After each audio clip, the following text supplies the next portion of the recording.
Welcome back. We are starting this video with section 2, the Reformation spreads.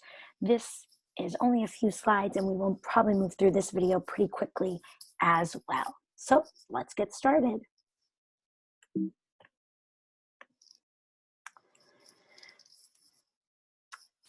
So how did the Reformation spread? Well, one of the biggest reasons that it spread was because of this man here, King Henry VIII of England. King Henry VIII did not have an heir to the throne. Specifically, he didn't have a male heir to the throne. He was married. He was married to a woman named Catherine of Aragon. She was from Aragon, which is in Spain. They had only one child together.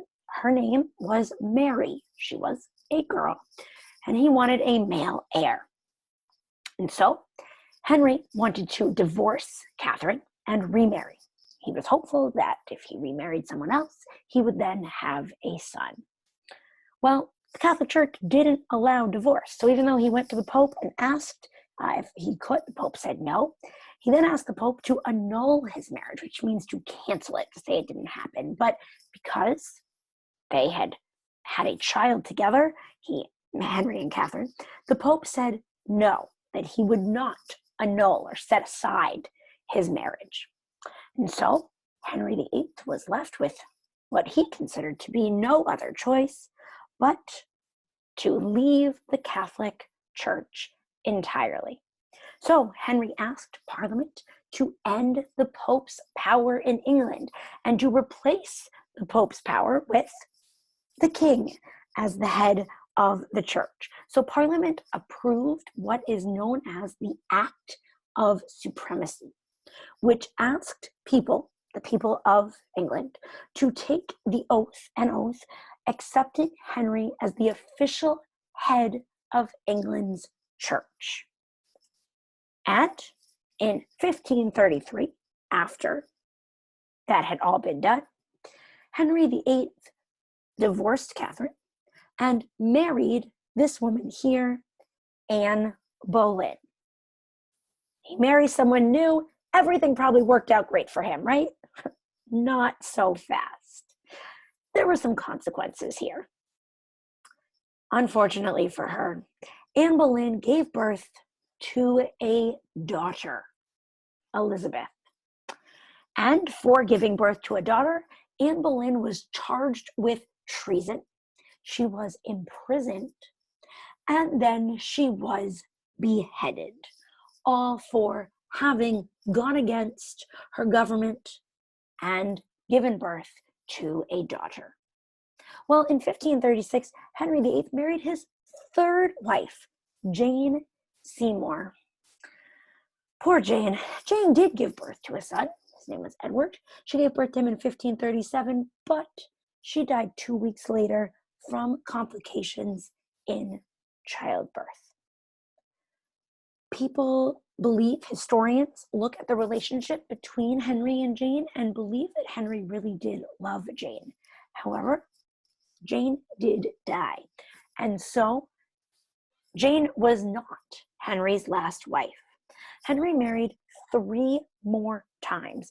He had no more children from any of these relationships. He married, like I said, 3 more times. He got divorced from one of them. He killed another one. And he died before the 6th one. So his 6th wife outlived him. Henry VIII had 6 wives in total. He was a complicated man, to say the least. But it is because of him that we see this massive split from the Catholic Church. And that split carries forward and pushes the spread of the Reformation. So Henry had 3 heirs. 1 was a boy, 2 were girls. Well, after he died in 1547, each of his 3 children ruled. First up, of course, had to be who? That's right, Edward. He ruled from 1547 until 1553, only 6 years, until he died of tuberculosis. Poor Edward. Then in 1553, Mary took the throne. She returned England to Catholic rule. Remember, her family, her mom was Catherine of Aragon in Spain. Spain was a Catholic country. It stayed a Catholic country. And when Henry and Catherine were divorced, Catherine returned home to Spain, and Mary was raised as a Catholic. And so when she came back to England to take the throne, she returned England to Catholic rule. And she did not tolerate the Protestants in England. She executed many of them, and she earned the nickname Bloody Mary. So that game that many of you have likely heard of with looking in a mirror and saying Bloody Mary 3 times, which is completely fake, by the way. I have done it. I've lived to tell the tale. Nothing happens. Trust me. She is the woman who that whole game is named after. Meant to scare many a young child at a sleepover, but nothing more. And then after Mary died in 1558, Elizabeth began her reign, and she ruled for the next 45 years until she passed away in 1603. Elizabeth returned England to Protestantism. At that point, Parliament officially created what is known as the Anglican Church, which is the Church of England. In the Anglican Church, priests can marry, and services are all in English. So no Latin, all services are in English. Elizabeth brought a very strong, stable level of religious peace to England. She allowed Catholics to practice Catholicism. She tolerated them, but still maintained England as a Protestant country. And this brought peace to a country that had been, up until that point, religiously divided. You are going to do now a reading and answer some questions along with this second set. And the next time we chat, next week in week 7, we will pick up with the continuation of the Reformation.